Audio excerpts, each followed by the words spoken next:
안녕하세요. 남과 북이 하나 되는 시간 통일북소리 김경란입니다. 지난해 말이었어요. 한 탈북 여성이 홀로 정착한 이웃 탈북 여성에게 자신의 간을 이식해줘서 화제가 됐는데요. 자, 이번 시간에는 정말 선한 사마리아인처럼 자신보다 더 어려운 이웃을 돌본 그 따뜻한 탈북 여성과 또 그의 남편을 함께 만나보려고 합니다. 자, 모셔봤습니다. 어서 오세요. 반갑습니다. 아유, 네. 강제 북송의 아픔을 더 이상 겪지 않도록 탈북민 인권운동을 활발하게 해온 김태희 집사.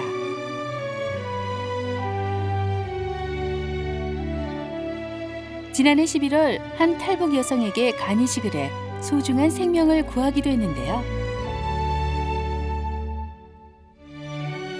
선한 사마리아인의 마음을 지닌 김태희 집사 커플의 아름다운 이야기가 지금 시작됩니다. 네, 안녕하십니까. 저는 경남 김해에서 올라왔고요. 지금 자유와 인권을 위한 탈북자 연대를 지금 맡아하고 있는 김태희라고 합니다.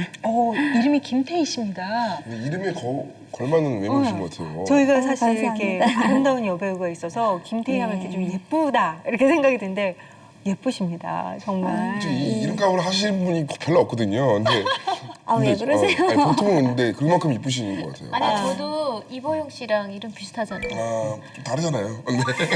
네, 이모 알겠습니다. 연이잖아요. 네. 자, 그리고 옆에 계신 우리 남편분. 김태희 집사 남편 김용택 집사입니다. 아우, 반갑습니다. 자, 오늘 남남북녀 커플이 자리를 해주신 거예요. 사실 취재 과정에서요. 저희들이 살짝 오글오글했던 게 김태희 집사님께서 남편 자랑을 그렇게 많이 해주셨다 그래요. 이 자리를 빌어서 저희가 이렇게 딱 기회를 드릴게요. 남편 자랑 좀 해주세요. 방송에서 하는 겁니다. 진심으로 얘기하세요. 기록이 남아요. 네. 아니, 대한민국에 저는 저희 남편만한 아마 사나이는 없다고 생각을 합니다. 그냥 모든 걸 다 믿고 그리고 참 여기 와서 많은 아픔도 있었지만은 그 다 사랑으로 인내하면서 저를 많이 커버해줬던 것 같아요. 그리고 보통 경상도 남자들 무뚝뚝하다 그랬잖아요. 네. 누가 그래요? 그 잘못된 겁니다. 이해 알겠습니다. 네. 그리고요. 자상하시군요. 예, 저는 그 아버지 같고 오빠 같고 예, 그런 또 남편 같은 그런 든든한 남편 만나서 정착도 참 다른 사람들에 비하면 쉽게 했던 것 같고 그래서 같은 탈북민들에게 좀 많이 좀 미안하죠. 그런데 뭐 어떡합니까? 하나님께서 김용택 씨를 저에게 붙여주셨으니까 그냥 하나님 주신 배필로 생각을 하고 열심히 살아가겠습니다. 탈북 여성으로서 남한에 정착하고 계신 여성분들에게 남한 남자가 이게 좋다. 뭐 이런 좀 얘기 좀 해주시면 좋을 것 같은데. 근데 그걸 어떻게 다 같이 이야기를 합니까? 그렇지, 왜? 일반화시킬 수 없다. 그렇죠. 저희 남편만 특별한 거죠. 예. 알겠습니다. 넘어가고요. 우리 보현 씨가 고개를 계속 숙이고 계십니다. 사실 뭐 기분 별로 남편이랑 이렇게 사이 안 좋으세요? 남남북녀시거든요, 저기도. 왜 남남분이신데? 남편 자랑 좀 하시죠. 결혼 얼마 되셨어요? 결혼한 지 얼마 되셨냐는 질문이 왔습니다. 저희는 결혼식은 작년에 리마인드를 했지만 이제는 9년 차. 9년 차. 결혼차인데도 좋다고 얘기한 건 진짜 변함없습니다, 저희는. 아니 별로 이번 씨가 어느 순간부터 통일북소리에서 얘기를 안 하더라고요. 남편 얘기를. 그렇죠? 아니 정말 저도 저희 남편 같은 사람이 없는 줄 알고 정말 여기 남한식으로 눈에 콩깍지가 씌어가지고 결혼했는데 한 3년은 정말 죽어라 하고 정말 서로 죽기 살기로 싸웠는데요. 지금은 세 마디밖에 안 하시죠? 그냥 여기까지 할게요. 사랑을 일으키고 있습니다. 우리. 안 좋은 건 아닌데 그거 있어요, 진짜. 너무 이렇게 자랑을 많이 하면 남들 다른 가정에서 싸웁니다. 그러니까요. 네, 그거 좀 자제해 주시기 바랍니다. 알겠습니다. 저는 우리 아내가 최고죠. 제 아내가 최고죠. 근데 아내는 아내는 저를 그렇게 생각 안 해요. 그렇죠. 내가 좋은 사람이다 이 정도 생각해요. 네. 아유, 참 우리가 이렇게 아웅다웅하고 있는 순간에도 우리 김용택 집사님께서는 아내를 바라보는 눈빛을 아주 그윽하게 그냥 바라보시면서 너무 그냥 사랑스러워하시는 거 아내만 아니에요? 예뻐하시는데요. 자랑 좀 한번 해주세요. 그런데 그래요. 우리 김용택 집사님의 의견 한번 들어보죠. 들어보세요. 그 진짜 주위에서 이제 이야기하는 것이 작은 거인이라 그래요. 그리고 좀 겸손하고 우리 어디 가서 자기를 갖다 이렇게 참 어느 정도 이제 뜰만도 한데 넷이 얼만도 한데도 불구하고 아직까지 그래도 뭐 자랑이라든가 이런 부분은 좀 잘 안 하는 그런 스타일이죠. 그러세요. 지금 금방 막 다 해버렸는데. 서로 자랑 좀 그만 좀 하시면 안 돼요? 네, 너무 자랑하시니까. 근데 또 다 허락하신 인연이기 때문에 네. 그렇죠. 근데 참 이제 좀 궁금한 게 있는데 우리 김태희 집사님이 어떻게 탈북을 결심했는지도 좀 궁금해요. 그럼 어떤 부분에 있어서 탈북을 하려고 했는지 다 과정이 있잖아요. 탈북은 사실은 생계가 막막해서 했고 저 북한에서 그 오빠를 굶겨 죽였어요. 아, 언제 그게 그 김일성 사망이 있고 예, 바로 그 96년도에 예, 제가 오빠가 6월 15일에 네, 아사 때 그래서 굶어 죽고 아버지까지 굶어서 돌아가시게 되니까 어쩔 수 없이 제가 중국에 가서 돈 좀 얻어오자. 중국이라는 게 한 번 넘으면 다시 돌아가기가 쉬운 곳이 아니더라고요. 그리고 또 중국을 넘어서 친척집을 찾아갔을 때는 이미 그 위장염이 걸려서 그때는 일어서지 못하고 탈수 상태까지 가서 그래서 그 브로커는 다시 들어가면서 제가 남게 됐죠. 다시 돌아가자던 길이 막히고 그때 친척들이 간곡하게 그 이야기를 하더라고요. 네가 다시 돌아간들 아버지에게 뭐 잘 대접을 해봐야 깡냉이 밥이나 대접을 시키겠지. 죽물이라도 떨구지 않으면 너희가 참 오빠까지 죽었겠냐. 그랬는데 차라리 그렇게 가지 말고 여기에서 좋은 남자 만나서 시집을 가서 그 남자 도움으로 아버지를 그냥 이 밥이라도 드시다가 눈 감게 하면 어떻겠냐. 그게 다른 사람도 아니고 저희 고모들이 그 이야기를 하시니까 그래서 그쪽으로 저도 생각을 굳히게 된 거였죠. 그랬는데 제가 결혼을 그러니까 애 아빠랑 살고 나서부터는 바로 그 공안에 쫓겨다니고 아기를 얻고 쫓겨다니고 피난 다니고 하다 보니까 아버지에게는 솔직히 도움을 못 드리고 아버지는 그 다음에 돌아가셨죠. 그렇다면 이 하나님과의 만남이 언제 이루어지셨는지 그게 궁금하네요. 그때는 제가 그 만남이었는지는 제가 지금 정확하게 몰랐어요. 그래서 세 번째 강제 북송이 됐을 때 제가 그 비사라고 북한에서는 비사라고 이야기를 하는데 일명 비사회주의 그룹바라고 있습니다. 그때 2004년 10월에 비사가 그때 막 내려왔어요. 너무 탈북자들이 많아서 도강하는 사람들이 많아서 이 사람들 엄격히 처벌하시오. 이렇게 지금 김정일이 친필 지시를 내려보냈어요. 근데 그때 제가 10월 달에 딱 거기 가다 보니까 저희 고장에도 비사가 내려왔더라고요. 근데 제가 지금 3번을 지금 다 탈북을 했으니까 제가 괘씸죄까지 걸린 거예요. 저가 없는 상태에서 저한테 인연형이 차려졌더라고요. 그래서 제가 지금 감옥으로 지금 가야 되는 사정이죠. 중간에 지금 도망칠 수 있을까 생각을 했는데 중간에서 도망칠 수 있는 기회를 안 주고 내놓지도 않고 그냥 바로 거기에서 감옥으로 지금 저는 이송이 되게 됐더라고요. 조금 북한에서는 보위원들도 그렇고 안전원들도 그렇고 술, 담배, 뭐 두부 이런 걸 사주면은 좀 이렇게 많이 좀 넘어가고 그때 수갑을 찾던 거를 제가 그분이 술을 하고 담배하고 이런 걸 좀 두루 사주니까 수중에 소유하고 있었던 돈이 조금 있었거든요. 그걸로 사주고 하니까 수갑을 풀어주더라고요. 푼 상태에서 제가 그 해령에 보면은 김정숙 그 김일성이 그러니까 김정일 어머니죠. 김정일 어머니 동상이 있는데 그 앞에 남문여관이라고 있어요. 그 남문여관 안에 차잡이를 하려고 들어갔다가 거기서 탈출을 안 하면 안 되겠더라고요. 수시로 지금 기회를 노리고 있는데 북한은 그때 그 남문여관의 문이 앞뒤로 이렇게 덜컹덜컹 이렇게 펄럭이는 문이에요. 그러니까 그게 제가 10월 달에 붙들려 갔으니까 어느덧 이게 날짜가 지금 12월 중순이 된 거죠. 그러니 그때 북한에 눈보라가 너무 많이 불어요. 눈보라가 그때 눈이 막 쌓여가지고 눈보라가 문이 앞뒤로 막 덜컹덜컹 이렇게 하더라고요. 그런 상태에서 제가 이때 기회구나 싶어서 그 문을 이렇게 확 열고 뛰어나왔는데 하나님 그때 저를 도우셨다고 생각을 했던 거죠. 내 기도를 들으셨구나. 이거는 썩 나중에 안 일이지만. 그렇죠. 네. 건물이 딱 이렇게 기역자로 딱 돼 있는데 이 딱 모서리에서 이 저를 개호하던 개호원이 자기 아는 지인을 만났고 그리고 저는 여기에 있고 이게 건물이 가려서 보이지 않잖아요. 그런 상태에서 제가 이 사람은 자기 지인하고 이야기하는 사이 저는 문 있는 출입문 쪽에 저희는 서 있었으니까 뛰어나올 수 있어요.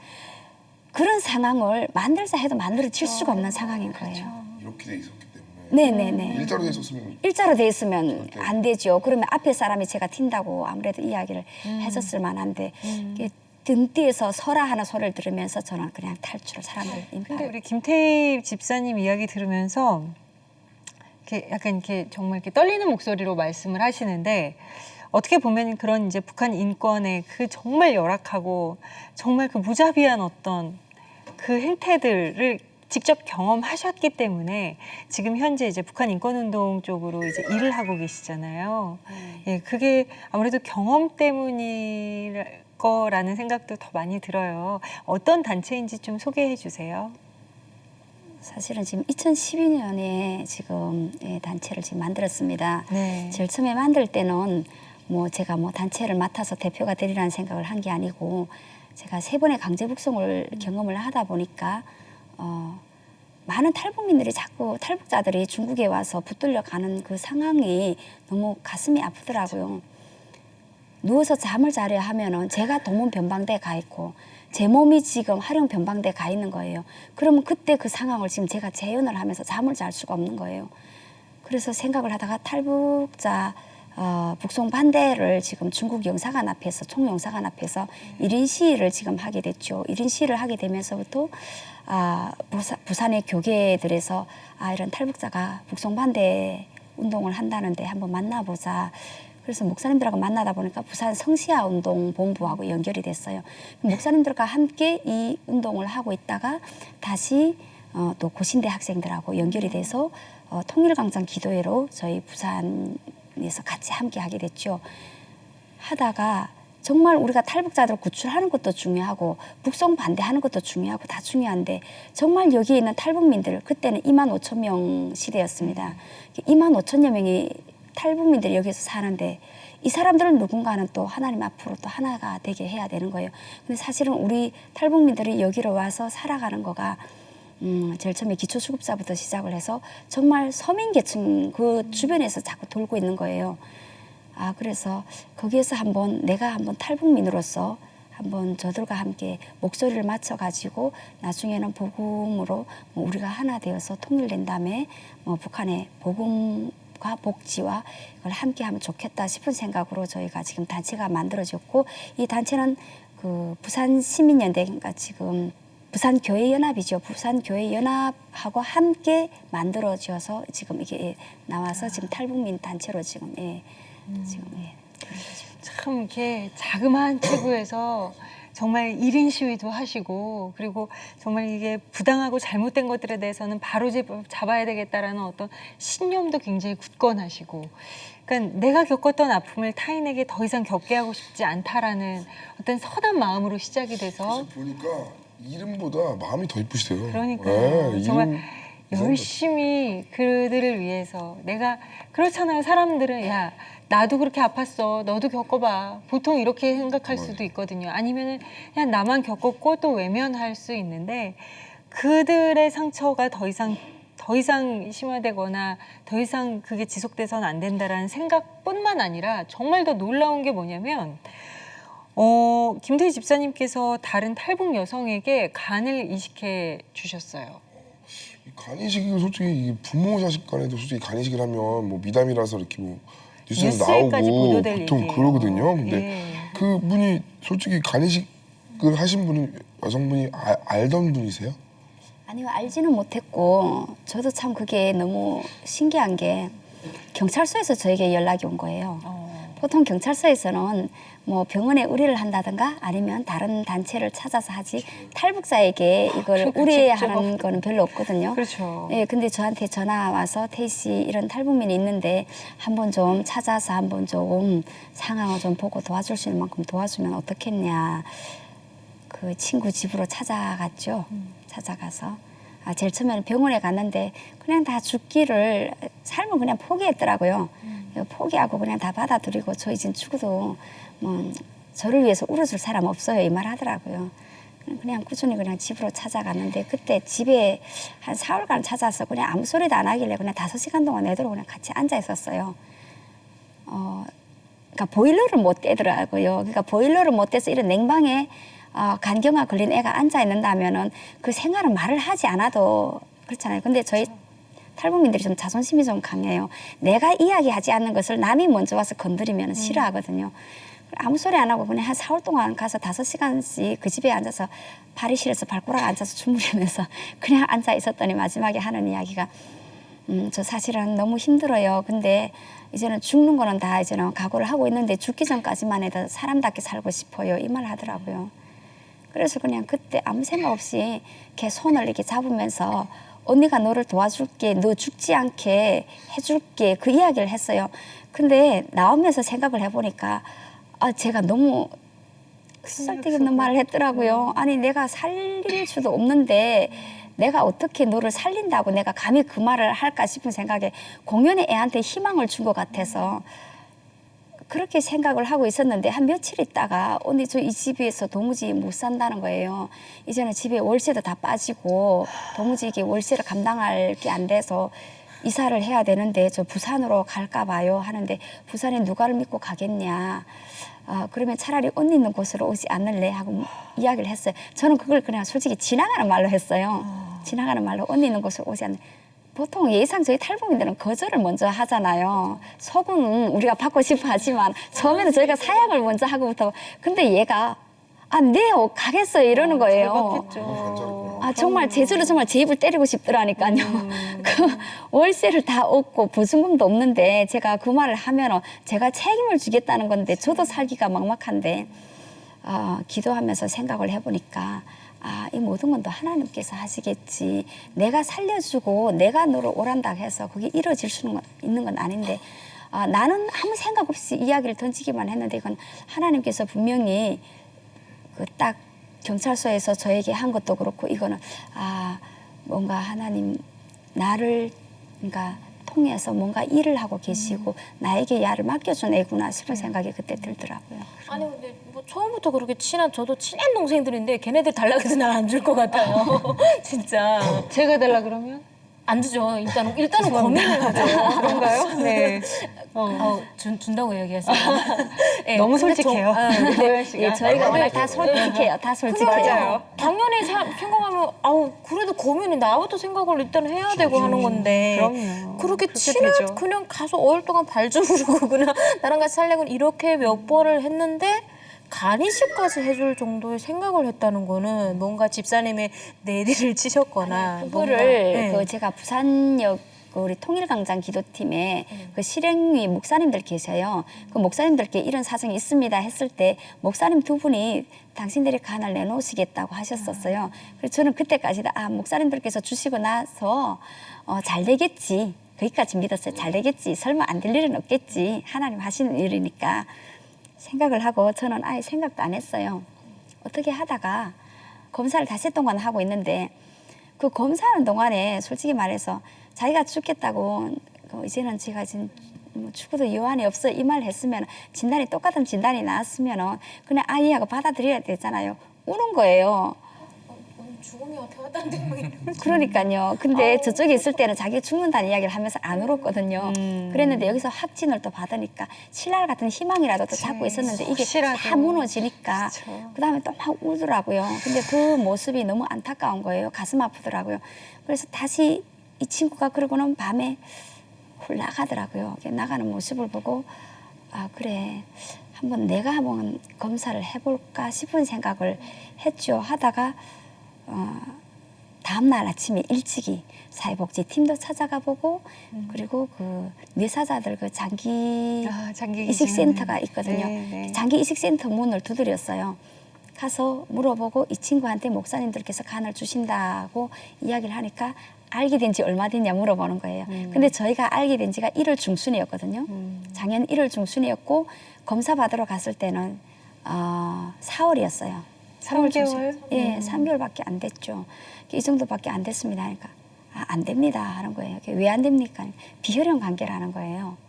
혈연이 아니다. 예, 비혈연 관계라서 같은 목사님 교인이라든가 아니면 한 2년 이상 교인이었다든가 아니면 지인 관계도 2년 이상의 뭐 관계가 있어서 뭐 사진을 찍었다든지 뭐 이메일 주고받았다든지 뭐 전화 통화를 했다든지 이런 게 있어야 되는데 저희는 아무것도 없는 거예요. 그 장기 매매 때문에 그런 거죠? 네, 그렇죠. 자기 매매 때문에.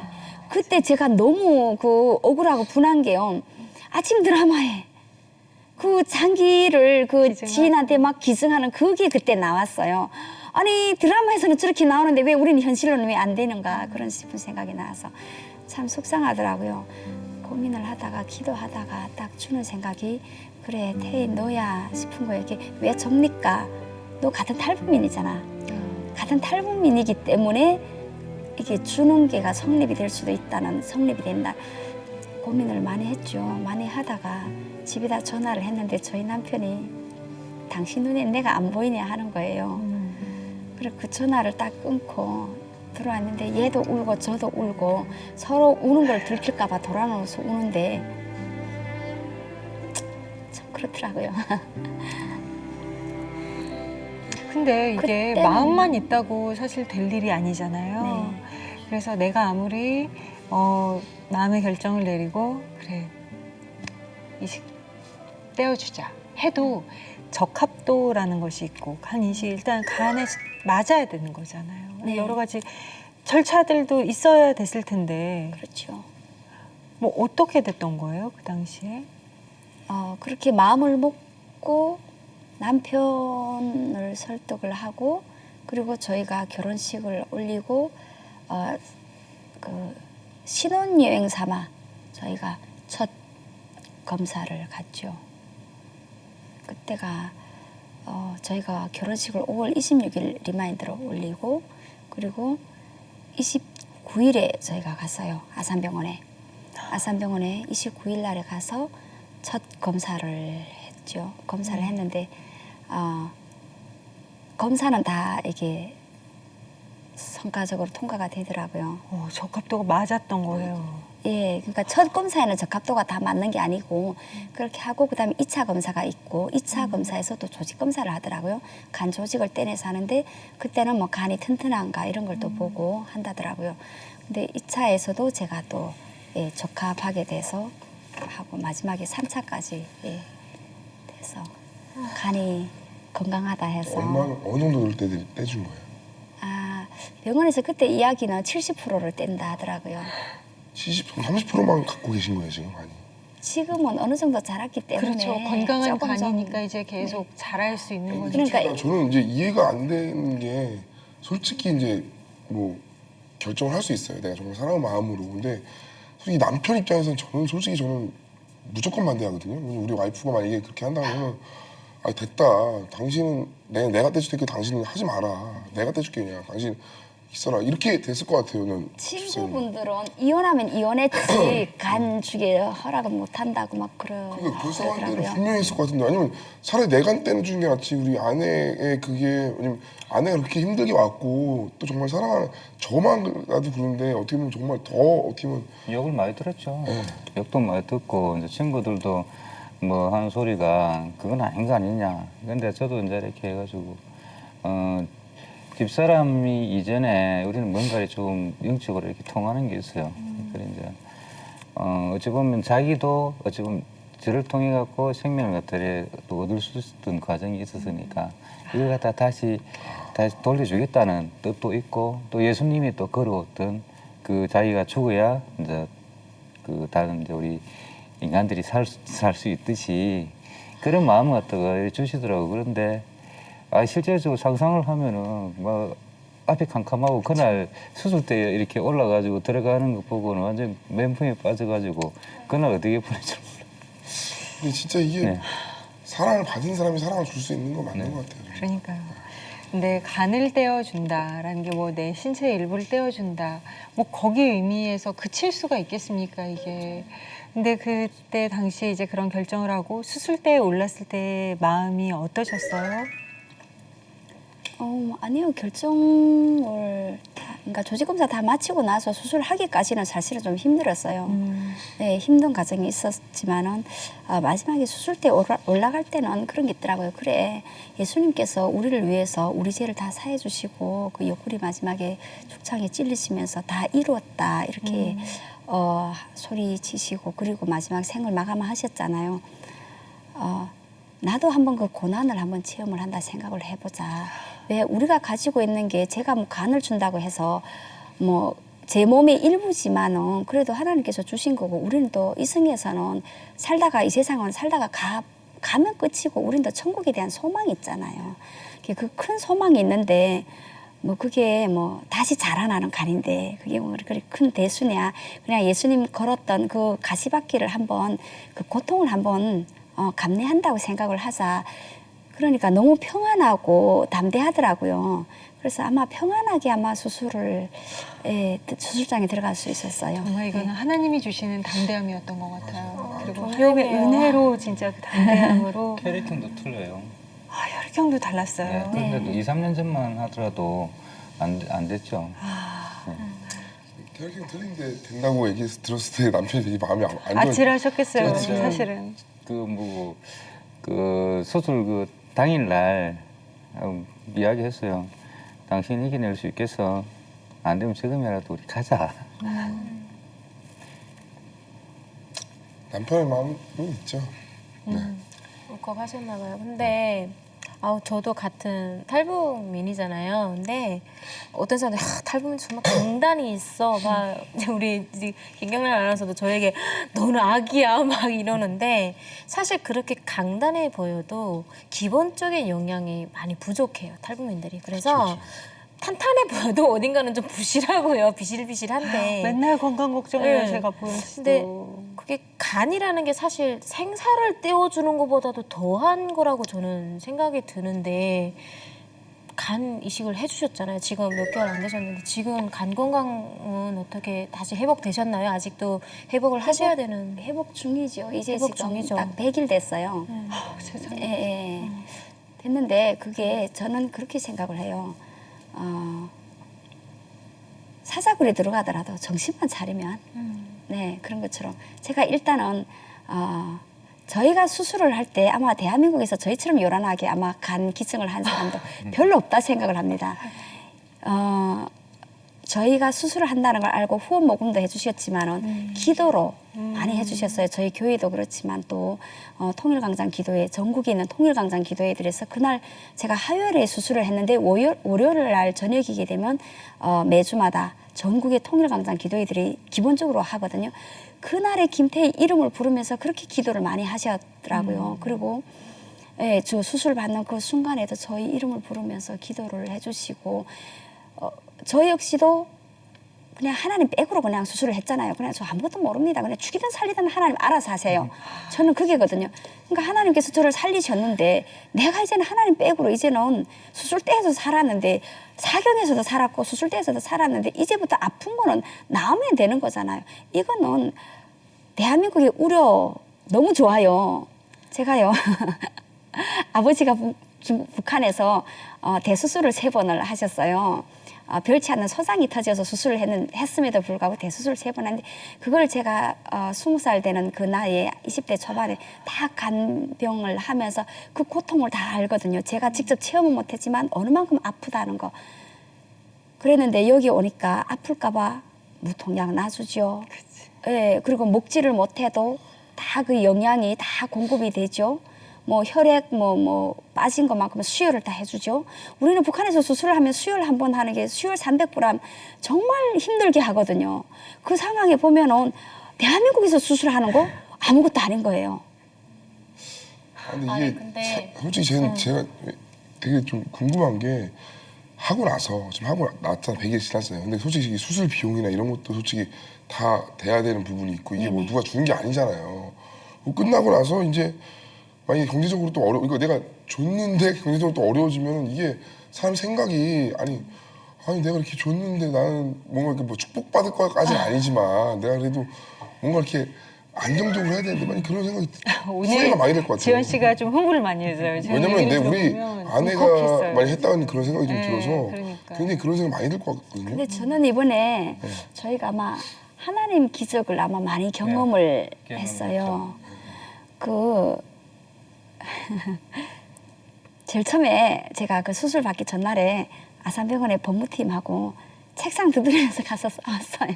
왜요? 돈이 없으면 사실 수술 못 하잖아요. 저는 일전 아픈 없이 가가지고 아니 우리인데 탈북자가 죽어가는데 제가 지금 비혈한 관계 간 떼주는데 돈이 없다고 수술 못 해주는 게 말이 되네. 사람이 먼저 나고 돈이 낫지 돈 나고 사람 낫냐 어느 게 우선이냐 이렇게 해서 지금 그 법무팀에서도 두 손 다 들었고요. 후에는 팬이 됐어요. 그분이. 아 이런 막무가내 처음 봤대요. 돈 일전 한 푼 들고 오지 않고 수술을 해내라는 사람도 처음 봤거니와 제가 또 그 이야기를 했어요. 그 간 기증을 받는 친구, 그 친구 보고 아 여기는 중환자실에 들어가서 4월 이상 넘기면 안 된다. 너 4월 이상 넘기면은 내가 태어날 때 네 머리를 몽땅 다 바리깡으로 밀어놓고 나올 기다 했거든요. 그런데 이 친구가 24시간이 안 돼서 나왔어요. 눈을 뜬 거예요. 완전 기적인 거예요. 그게 법무팀에서 너무 놀라는 것이 이런 강팀들 처음 봤대요. 예, 그래서 수술비도 적게 나왔지만은 또 그보다 더 감사한 거는 제 사연이 제가 딱 간을 딱 떼고 나오니까 제가 인간적으로 영웅이 돼 있는 거예요. 저도 모르는 사이 막 기사 나오고 막 난리 났더라고요. 그러면서 후원 모금이 막 모였는데 이게 진짜 제가 기도하기는 그게거든요. 하나님 수술 비용 5,500만 원도 중요하지만 그보다도 저희가 1년간은 저희가 몸을 다스려야 됩니다. 근데 저희가 활동도 못하고 수입원도 확실치 않은데 하나님 이걸 어떻게 하실 겁니까? 나는 모릅니다. 그냥 하나님 저를 죽이든 살리든 내가 그냥 빚쟁이 되면은 나는 그냥 모릅니다. 하나님 시험에 쓰러지지 않을 만한 시험을 주신다면서요. 피해갈 만한, 그러니까 내가 견딜 만한 시험을 주신다면서요. 그럼 이것도 하나님 알아서 하셔야 되는 거 아닙니까? 그랬는데 사흘 만에, 그러니까 저희가 자체가 5,500도 안 들었어요. 그게 절반밖에 안 들었어요. 절반 조금 좀 넘었겠네요. 그 정도 자금밖에 안 들었거니와 또 채워지는 금액도 저희가 쓰고도 충분히 남을 만큼. 그래서 제가 이 친구가 24시간이 안 돼서 눈 딱 떴다는 바람에 제가 그 남자친구가 있어요. 그 친구가. 그 남자친구가 또 우리 한국 태생인데 잘생겼습니다. 그래서 이게 얘가 이렇게 됐다고 가족이 되어주겠다고 얘를 지금 다 간호를 해주던 남자친구가 있었는데 제가 걔를 불렀어요. 저도 이게 침상에 누운 상태에서 얘가 눈 떴대요. 그래서 지금 옮긴데 바로 오라 해가지고 너희가 몸 관리를 잘해서 회복돼서 1년 후에 내가 결혼식 했으면 이렇게 된 거예요. 하나님께서 그 결혼식 자금까지도 해결을 해주신 거예요. 정말. 네, 그래서 저는 이번에 기적 중에 기적을 그 경험했어요. 친구는 지금 상태가 어때요? 그 친구는 지금 회복이 지금 저보다 솔직히 좀 더 빠르고요. 그래요? 네. 나이가 있잖아요. 나이가 그리고 그 간을 주기 전에 조건부가 있었어요. 딱 한 가지였어요. 언니가 믿는 하나님 믿을래? 그러면서 제가 그 이야기를 했어요. 내가 기독교인이 아니고 내가 하나님 믿는 자녀가 아니면 내가 너한테 간 안 준다. 나도 무섭다. 그 이야기를 했거든요. 근데 나는 하나님만 믿고 너를 간을 주니까 언니가 믿는 하나님 너도 믿을래? 그래서 근데 하나님께서 너무 신기한 것이 저는 그 친구에게 간을 줘서 그 친구를 교회를 이끌려고 했잖아요. 하나님께서는 그 와중에 남자친구를 붙여가지고 그 남자친구도 하나님을 믿게 만든 거예요. 이 친구가 하는 이야기가 누나 걱정하지 마세요. 아무 걱정하지 마세요. 누나가 믿는 하나님이면은 백발백중이라는 거예요. 정확하다는 거예요. 그래서 내가 이제는 얘를 데리고 교회를 갈 테니까 누나 아무 걱정하지 마세요. 제가 교회를 더 열심히 다닐 거예요. 하나님 믿을 거예요. 그래요. 진짜. 자, 그러면 끝으로 우리 두 분의 앞으로의 소망과 또 기도 제목에 대해서 좀 함께 이야기 듣고 싶어요. 기도 제목은 그래도 이때까지 받은 것도 그만큼 많은데 그래 뭐 크게 더 바라고 싶은 건 없고 그 둘이 지금 그 기증을 갖다가 하고 받고 하는 과정에서 좀 빨리 치유가 돼가지고 또 그 하나님 사랑을 더 이렇게 많이 베풀고 이렇게 하는 어떤 연결자로서의 삶을 살았으면 하는 그런 마음입니다. 네. 우리 집사님, 김태희 집사님은? 저는요, 꿈이 있습니다. 북한에 올라갈 때 제가 사회복지로 공부를 한 것이 북한에 너무나 복지가 필요한 곳이잖아요. 근데 복지만 필요하다 해서 또 복음이 안 들어가서는 안 되는 곳이고, 예, 이 두 가지가 병행이 돼야 되는 거예요. 그래서 복음과 복지를 양손에 들고 올라가는 우리가 됐으면 좋겠는데, 누구보다도 우리 3만여 명의 탈북민들이 복음으로 하나가 돼서, 그래서 우리가 함께 올라가면서 온전히 하나님께 순종만 하면 되는데, 우리가 순종이 참 너무 어렵더라고요. 그래서 참 순종하는 우리 탈북민들이 돼야 되겠구나. 우리가 살아오면서 삼국을 거치면서 너무 우리가 자기 자신만을 믿었고, 김일성의 그 주체 사상에 우리가 세뇌가 되어서 나 자신의 운명은 나 자신이라는 그 관점이 너무 투철을 해가지고 나를 너무 믿고 나를 너무 신뢰를 했던 것 같아요. 그러니까 우리가 이제는 좀 다 내려놓고 하나님 앞에서 순종하는 삶을 살면서, 예, 좀 복음통을 위해서 우리가 탈북민들이 하나가 돼야 되지 않을까. 그렇지만 또 그걸 또 우리가 스스로가 헤쳐나가기 어려우면 한국교회가 함께 좀 손발을 맞춰가지고 탈북민들 이해를 하고 포용을 하고 인내하면서 함께 더불어서, 네, 복음 통일을 만들어가는 것이 저의, 네, 기도 제목입니다. 지금 전체적으로 뭐 기독교에 대해서 안 좋게 얘기하고 이렇게 하는 것 같은데, 정말 이런 크리스찬들이 나타나면 아 진짜구나, 크리스찬 정말 하나님이 믿는 사람들이 진짜라구나라는 걸 알 수 있을 것 같아요. 그러니까 정말 진짜가 없기 때문에 어떻게 보면 그러니까 진짜라는 것이 어디서 그러면은 나올까? 정말 순전한 믿음에서 나오지 않을까? 그런 얘기 하잖아요. 작은 거인이라는 표현이 전 제가 많이 쓰거든요. 이 남한 땅에서는 좀 많이 쓰는 표현이에요. 근데 사실 말이 안 맞아요. 거인은 큰 사람인데 앞에 작은이 붙는단 말이에요. 근데 오늘 우리 김태희 집사님 보면서 체구는 작고 아담하신데 이 안에 있는 영역과 이 모든 생각의 크기와 그리고 믿음의 어떤 이 용량, 이게 엄청 크시구나. 제 작은 거인이라는 분을 제가 오늘 봤구나. 이런 느낌이 들어서 오늘 정말 저희 마음도 풍성해지는 시간이었어요. 앞으로 건강관리 잘 하시고요. 완전히 완쾌되실 때까지 남편 사랑 듬뿍 받으시면서 또 주변에 이런 하나님을, 살아계신 하나님을 전하는 그런 두 분의 집사님이 되시기를 저희도 기도하고 축복하겠습니다. 오늘 나와주셔서 감사드립니다. 고맙습니다. 네, 감사합니다. 네, 남과 북이 하나 되는 시간 통일 북소리 오늘 시간은 여기까지입니다. 저희는 다음 주에 다시 찾아오겠습니다. 고맙습니다.